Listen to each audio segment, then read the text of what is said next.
ضعيف، انا فعلا متعاطفه معك كمان، يعني فعلا موقفك ضعيف، يعني للاسف الامارات ارتكبت يعني اخطاء كبيره جدا جدا، هي اللي ساهمت بانها تقوض الحكومه اليمنيه وجالسه تقول لهم اخوان اخوان. يا حبيبي الاخوان جزء من الحكومه اليمنيه، حبيتهم ولا ما حبيتهمش؟ هم جزء من التسويه السياسيه اليمنيه، انا اكبر معارضه لهم، ولكنهم هم جزء من اليمن، لا يمكن نحن نفصلهم، لا هم ولا الحوثيين ولا اي حد ولا حتى الجنوبيين.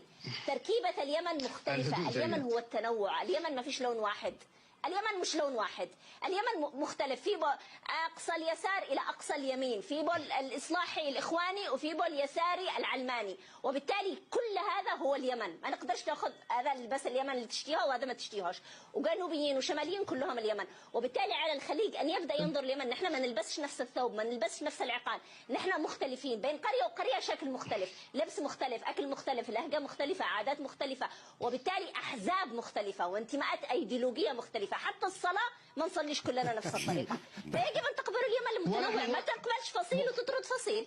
طيب تفضل تفضل اضعاف اليمن، واضعاف اليمن اضعاف للخليج. تفضل مصطفى. وكل الدول لا انت بتدعم فصيل ضد فصيل، ما تقفش ضد الاخوان.